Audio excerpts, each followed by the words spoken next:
Bon, on va tester encore là si c'est bon. J'espère que le son va être bon, hein.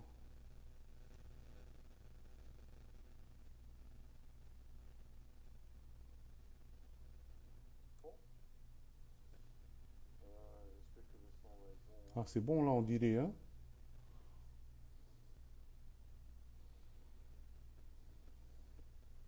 C'est bon là.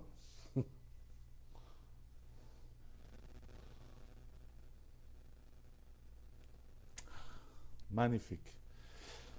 Ça, ok, c'est bon. Allez, on continue là, hein. Bon, j'ai déjà prié pour le. Voilà. Bienvenue encore aujourd'hui. Désolé pour ce retard. Bon, mais ouais, technique au pain, hein. Ça cause pas. Voilà. Voilà. On commençait encore aujourd'hui. On va commencer notre étude. Enfin, on va terminer notre étude. L'étude de Ruth, hein. L'étude de Ruth. Mais avant de commencer Ruth, je vais vous raconter une petite histoire de. Un peu comment pour moi, qu'est-ce que c'est étudier la parole de Dieu, hein? Voilà. Voilà. Donc, vous savez, bon, après avec moi, vous savez tous que en fait, j'avais une vie professionnelle sportive aussi avant, hein. En fait, j'étais un boxeur professionnel, hein. Voilà.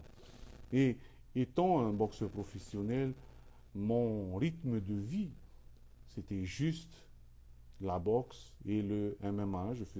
J'ai fait quelques combats dedans, voilà, voilà, le MMA, voilà. Mais ma pensée, ma passion était juste le sport. Le matin, je courais. Le midi, j'allais à la salle. Le soir, je m'entraînais à peu près 8 heures par jour. Et mes pensées et mon cœur n'étaient que pour le sport. Voilà. C'était que pour le sport. Et je crois que j'ai un peu raccroché les gants il y a à peu près en 2012, je crois, hein, en 2011. Mais bon, pourquoi je dis cela? Parce que maintenant, cette passion que j'avais pour le sport, cette passion a été transmise maintenant. C'est cette même passion que j'ai pour la parole de Dieu. Si je vous explique comment j'aime la parole de Dieu, avec mes mots, je ne peux pas vous expliquer. Mais j'ai dû vous donner un exemple de mon passé pour imaginer ce que je ressens maintenant en étudiant, en étudiant la parole de Dieu. Et pourquoi je donne cet exemple? Vous savez, le Dieu, Jésus vient et il y a beaucoup de choses dont Jésus veut transmettre. Ses émotions, les émotions, il veut transmettre à nous.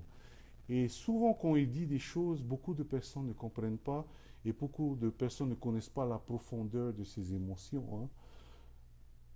Et Dieu, en fait, utilise l'Ancien Testament pour transmettre les émotions que Jésus en fait, hein. Et par exemple, là, on est dans le livre de Ruth. Dans le livre de Ruth, on verra que l'importance, en fait, que Jésus a eu, l'amour que Jésus a eu pour nous racheter. Dans le livre de Ruth. C'est juste un des livres. Mais il y a beaucoup d'autres livres encore, hein. Et c'est pour cela, dans 2 Timothée 3,16 encore, n'oubliez pas, toute écriture est inspirée de Dieu et utile pour enseigner. Toutes ces écritures, c'est Yoranariho, ces écritures, hein, ça parle de l'Ancien Testament et ces Anciens Testaments, les, les histoires de l'Ancien Testament sont ici en fait pour nous parler des émotions de Jésus qu'il avait pour nous, hein.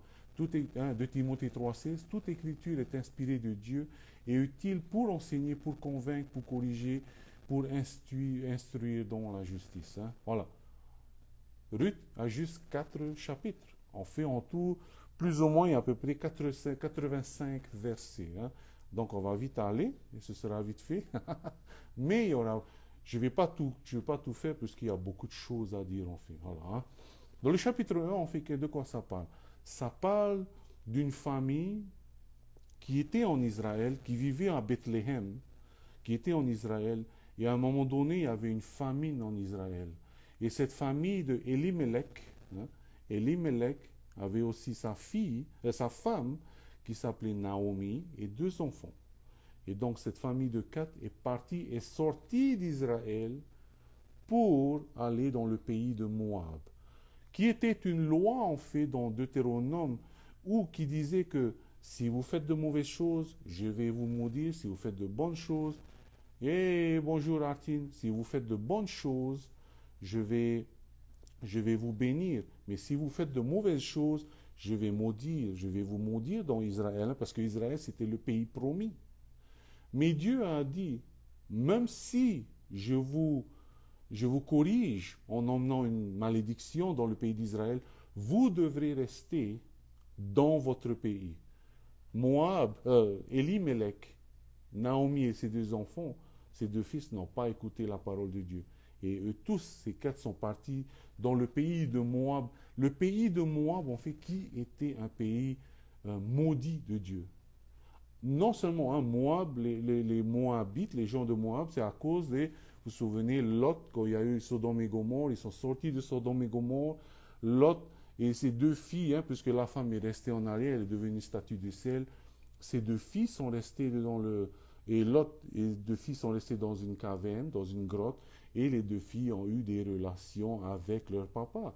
Et donc, d'où vient un est Moab et l'autre est Amoréen, voilà. Donc, le pays de Moab, en fait, sont interdits d'entrer dans le pays promis, qui est Israël, pendant à peu près 10 générations. Et là, Elimelech, qu'est-ce qu'il fait? Il va dans le pays de Moab, au lieu de rester. Il a vu des problèmes, la famine dans Israël, et il va dans le pays de Moab.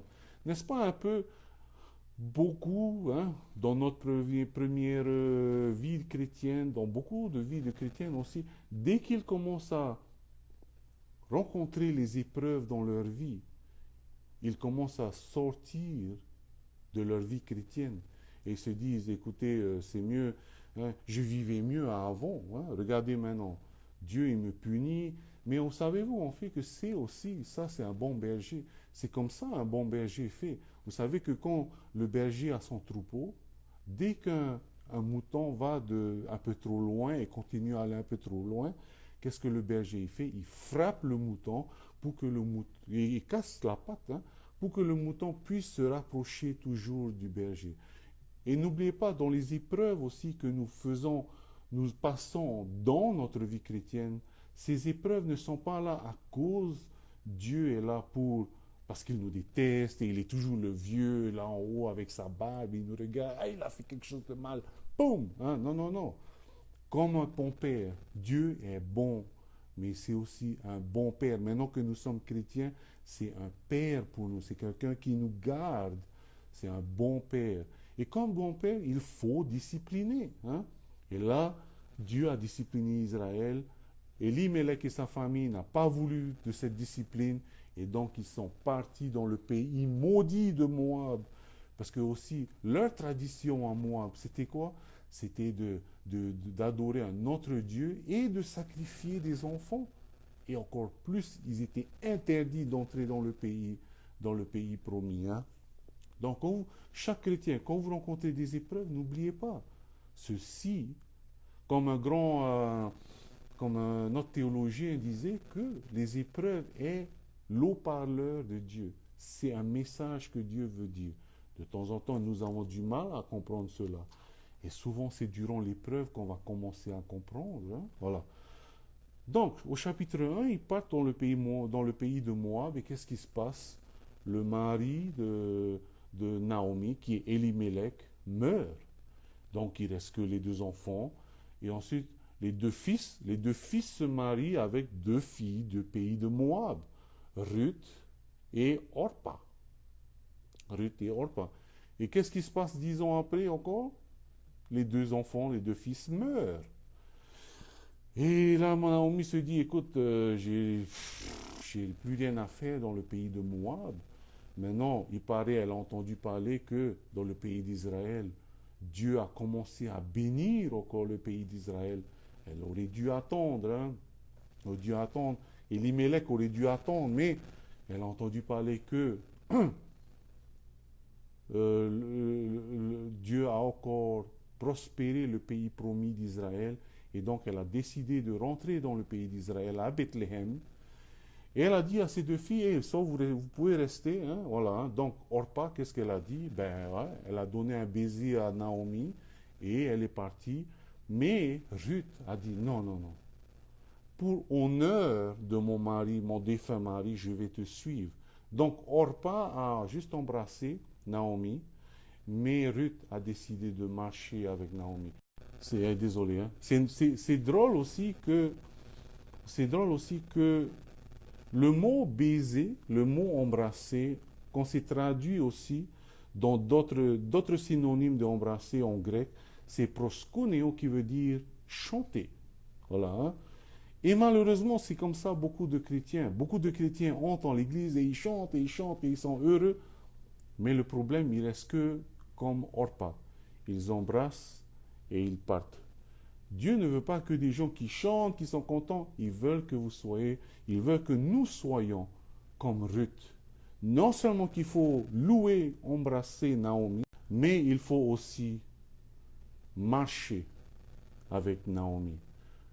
Orpa a juste embrassé Naomi et est rentré à Moab. Et après, on n'a plus jamais entendu parler de Orpa. Ruth est rentrée et a suivi Naomi dans le pays promis. Et voici ce qu'elle a dit en fait au chapitre 1, versets 16 et 17.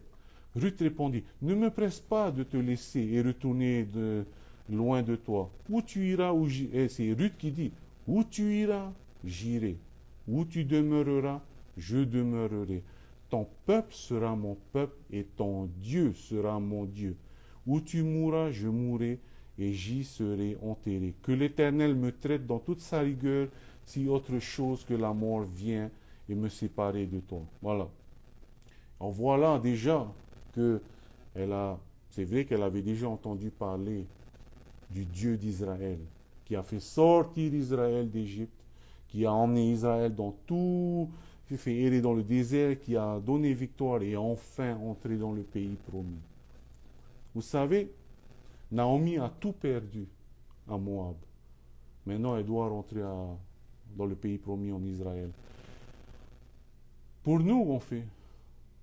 Vous savez que la pire situation en fait que Dieu a donnée à Israël, la pire situation qui est la famine, la pire situation que vous pouvez avoir dans votre vie chrétienne est mieux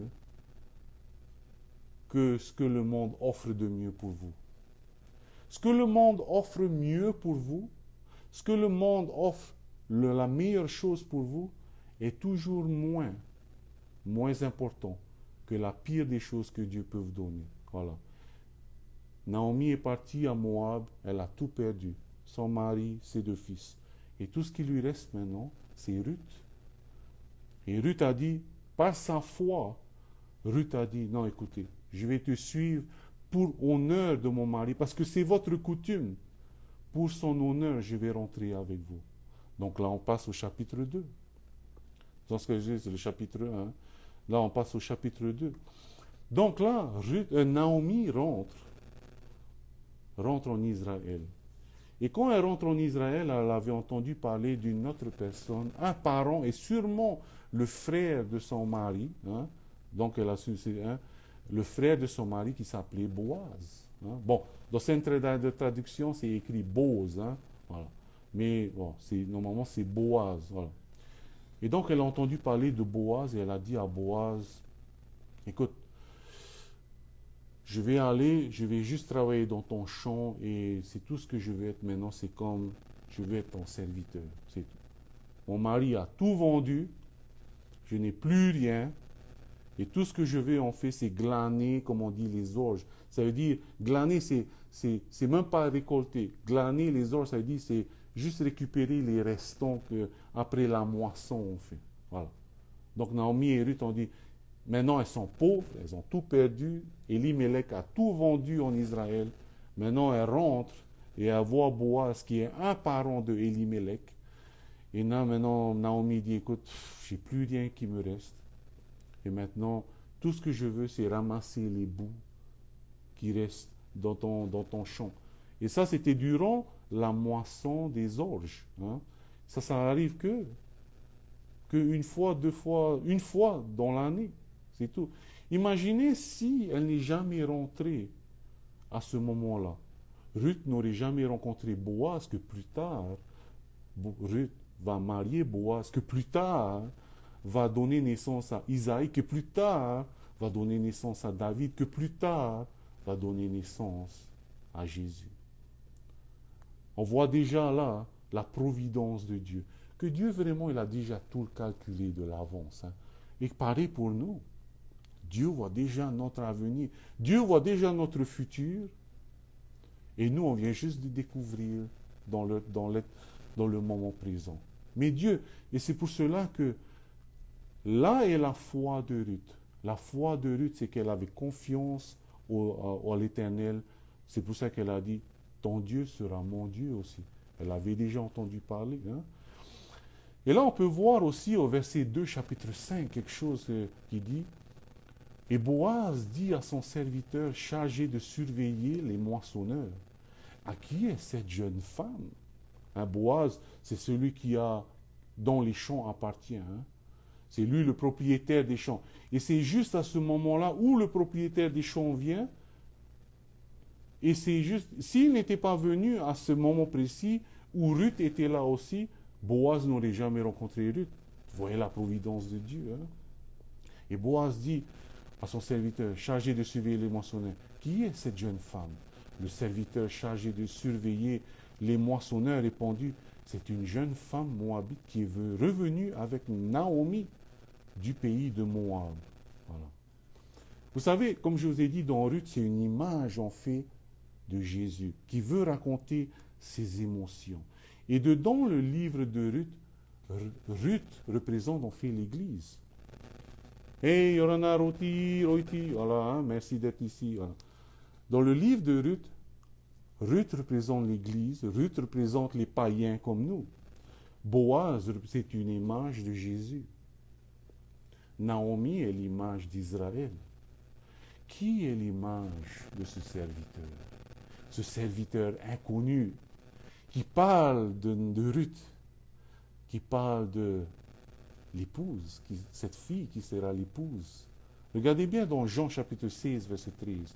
Quand le consolateur sera venu, l'esprit de vérité, il vous conduira dans toute la vérité, car il ne parlera pas de lui-même, mais il dira tout ce qu'il a entendu et il vous annoncera les choses à venir. Et aussi, en d'autres mots, c'est que le Saint-Esprit est là et il rapporte toutes les bonnes choses que tu as fait au Seigneur. Et là, le serviteur inconnu qui n'a pas de nom, parce que là, le Saint-Esprit, il ne parlera pas de lui-même. Ça, c'est une image aussi du Saint-Esprit. Boaz dit à son serviteur, Boaz qui est la représentation de Jésus. Boaz dit à son serviteur, un serviteur qui n'a pas de nom, chargé de surveiller les maçonneurs, qui est cette jeune femme? Et le serviteur commence à parler à Boaz de cette fille. Comme le Saint-Esprit commence à intercéder à Dieu pour nous, nous qui est l'Église. Hein? On peut lire aussi au chapitre 2, verset 11. Boaz lui répondit, à qui? Hein? À Naomi. On m'a rapporté. Qui est-ce qui a rapporté à Boaz? Qui est-ce qui a raconté à Boaz, qui est l'image de Jésus? Qui a rapporté à Boaz que Naomi a suivi Ruth à cause de l'honneur de son mari, qui est mort? Qui a raconté à Boaz Ruth, qui a suivi Naomi et qui a dit, ton Dieu sera mon Dieu? N'oubliez pas que Naomi, ce n'est pas une Israélite. Hein? Ce n'est pas dans le pays promis. Elle est une Moabite. Voilà.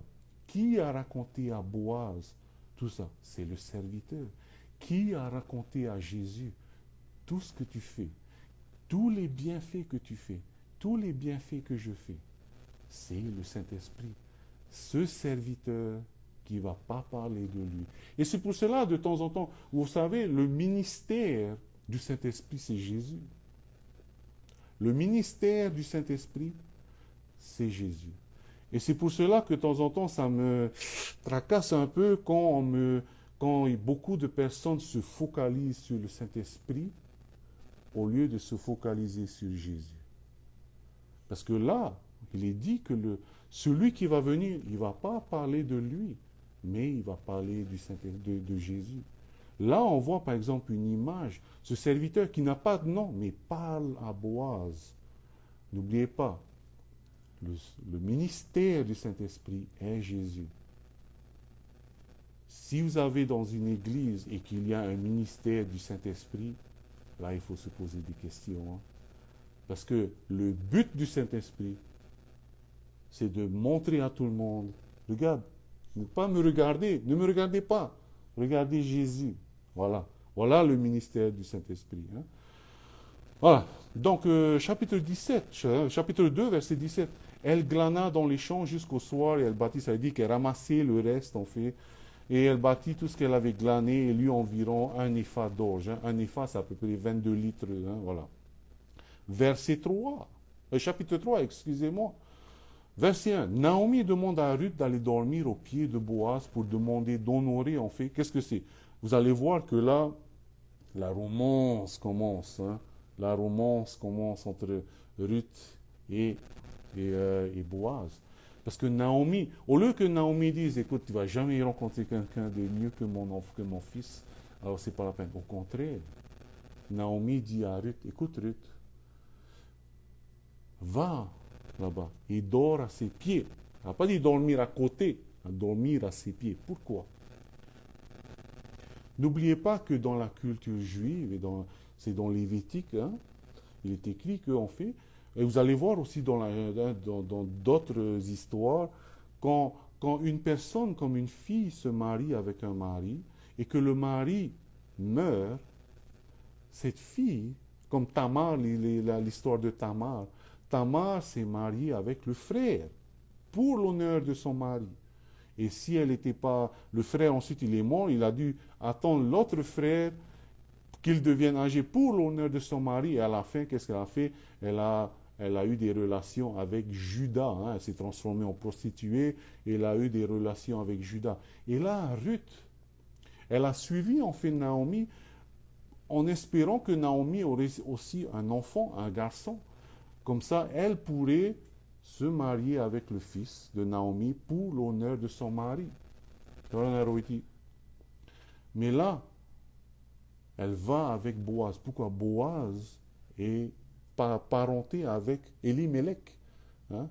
Donc ça doit être fait, ça doit être le tonton du mari de Ruth. Hein? Voilà. Et donc là, Naomi dit à Ruth, va dormir à ses pieds. En fait, qu'est-ce que c'est en fait? Va lui demander en mariage.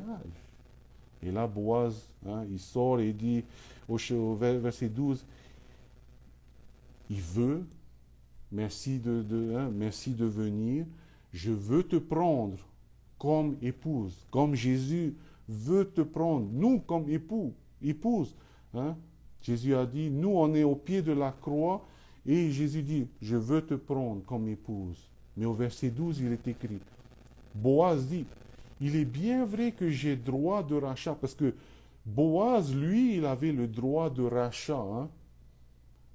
Il avait le droit de rachat, il pouvait racheter Ruth, qui était la femme, hein, la belle-fille de Naomi. Il pouvait racheter tous les biens en fait que Elimelech aussi a vendus. Il pouvait racheter, il avait ce droit de rachat. Mais Boaz dit, il est bien vrai que j'ai le droit de rachat, mais il en existe un autre, plus proche que moi.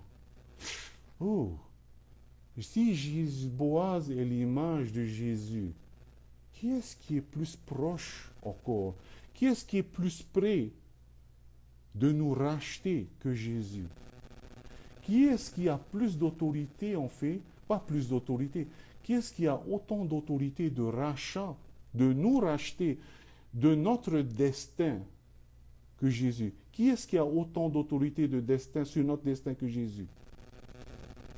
La loi. La loi dit que nous devons mourir.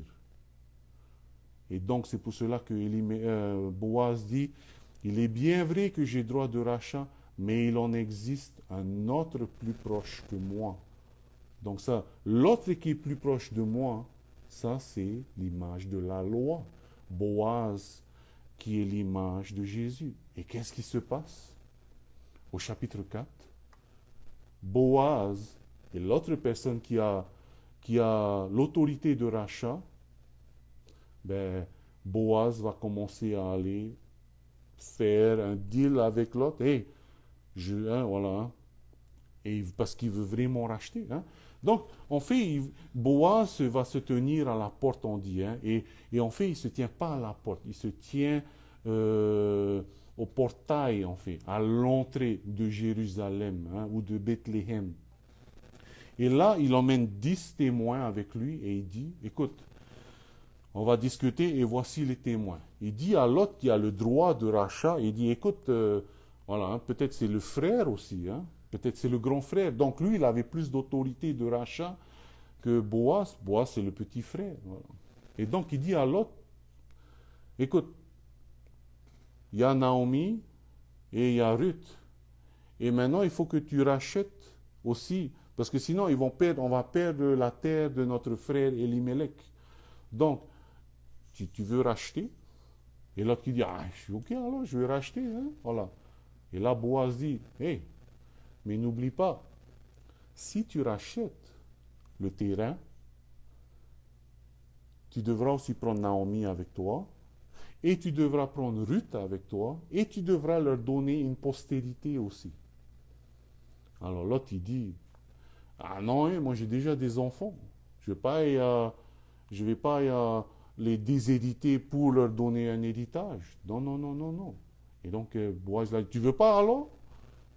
Et l'autre l'a dit, non, je ne veux plus. Et donc Boaz l'a dit, ok, je vais prendre alors, en rachetant les terres que Elimelech a vendues, en même temps, il a pris Ruth et Naomi avec lui. D'où vient cette parabole, en fait, que Jésus a dit dans Matthieu 13, 44 hein, n'oubliez pas que Boaz, la première intention de Boaz n'est pas d'acheter la terre, mais en achetant la terre, il pourra avoir Ruth, parce qu'il aimait Ruth. Hein. Son premier truc, c'était pas d'acheter la terre, c'était de pouvoir avoir Ruth. Ça, c'était son premier objectif. Matthieu chapitre 13, verset 44. Le royaume des cieux est encore semblable à un trésor caché dans un champ. L'homme qui l'a trouvé le cache. Et dans la joie, il va vendre tout ce qu'il a et achète ce champ, juste pour ce trésor. Il achète tout le champ pour ce trésor. Comme Jésus, il a racheté tout le monde entier. Car Dieu a tant aimé le monde qu'il a donné sa vie, afin que quiconque croit en lui se pèse point, mais qu'il ait la vie éternelle. Donc il a donné la vie pour ce monde,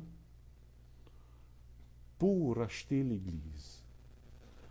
Qui est l'Église? Ceux qui ont cru en Jésus, ceux qui ont aimé Jésus, ceux qui dorment aux pieds de Jésus, ceux qui ont aimé, ceux qui aiment Jésus, comme Ruth aime Boaz. Quel est le commandement de Jésus? Aime ton Dieu de tout ton cœur, de toute ton âme et de toute ta pensée. Voilà. Donc voilà voilà un peu l'histoire de Ruth, qui est une belle image de Jésus qui veut nous racheter. Mais il y a encore plus. Je vais vite terminer. Comme je vous l'ai dit la dernière fois, Ruth est aussi une image et c'est mis dans le livre prophétique. Les Juifs ne savent pas, en fait, pourquoi ça c'est dans un livre prophétique. Ils auront mis dans un livre d'histoire. Mais pourquoi dans un livre prophétique? Pourquoi? N'oubliez pas que Naomi est sortie d'Israël pour aller à Moab. Naomi qui représente Israël. Et quand elle revient, Naomi, elle revient avec Ruth. Ruth qui représente l'Église. Et Naomi et l'Église et Ruth reviennent et introduisent Boaz qui est Jésus, l'image de Jésus. N'oubliez pas que Israël a été anéanti et parti du pays promis pendant 1900 ans, disons. De l'année 70 jusqu'en 1948, Israël n'était plus en Israël, au Moyen-Orient. Il est parti. Voilà. Et qu'est-ce qui est venu? C'est petit à petit est venue l'Église. Maintenant, Israël est de retour depuis le 5 mai 1948. Et là, Israël, c'est une image d'Israël et l'Église. Et bientôt, c'est prophétique que que l'époux va bientôt arriver. Jésus va bientôt aussi arriver. N'oubliez pas que Jésus a dit dans Matthieu chapitre 24, regardez bien, c'est comme un peu l'été. Quand l'arbre donne des petits bourgeons, hein, quand le figuier donne le bourgeon, hein, le figuier qui en fait toujours dans l'Ancien Testament, le figuier qui est l'image physique d'Israël, l'olivier qui est l'image spirituelle d'Israël. Hein. Donc, l'image physique, quand Jésus dit le figuier, c'est l'image physique. Et quand il dit l'image physique, n'oubliez pas, regardez bien, quand le figuier commence à donner du bourgeon, quand la vie commence à revenir dans le figuier, quand la vie commence à revenir dans Israël, l'été va bientôt arriver. Et cette génération ne passera pas. Voilà. Je vais rester là. Ruth est un livre prophétique qui veut dire que bientôt aussi, nous, l'Église, nous sommes prêts à rencontrer l'époux. Hein. Et le message que j'ai seulement à dire, c'est que non seulement on a rencontré Dieu, mais il ne faut pas oublier aussi, par rapport à le livre de Ruth, que Dieu est tout-puissant, est souverain, et il a une providence extraordinaire. Et providence, ça ne veut pas dire qu'il contrôle tout, mais il est en contrôle de tout. C'est-à-dire que malgré que les choses vont de là, pas grave. C'est Dieu qui est au contrôle de tout. Voilà. Hein. Voilà, je vais terminer par là. Maintenant, j'espère que Ruth sera votre livre préféré à lire. Je vous invite à lire Ruth maintenant, avec cette explication. J'espère que ce sera plus facile. Hein. Voilà. Désolé, je suis allé un peu au-dessus du temps, mais je vais terminer par une prière. Mais je vous souhaite une bonne soirée, une bonne semaine et joyeux anniversaire à Pasteur Nicolas pour demain matin. Allez. Seigneur mon Dieu Tout-Puissant, je veux te remercier pour ta grâce, je veux te remercier pour ta bonté, que ton nom soit glorifié encore, Seigneur. Merci pour ces livres que tu nous donnes qui montrent tes sentiments, qui montrent ce qu'il y a en toi et que tu veux nous révéler, Seigneur. Seigneur Tout-Puissant, nous sommes là pour te glorifier, mais aide-nous à te glorifier. Nous sommes humains. On ne peut pas te glorifier comme tu veux, mais Seigneur, aide-nous.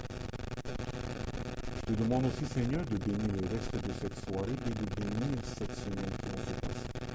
Merci pour Pasteur Nicolas dans son ministère et merci pour cette année qui va arriver et que ton nom soit glorifié encore. Dans le nom de Jésus-Christ. Amen. Allez, que Dieu vous bénisse. Maruru.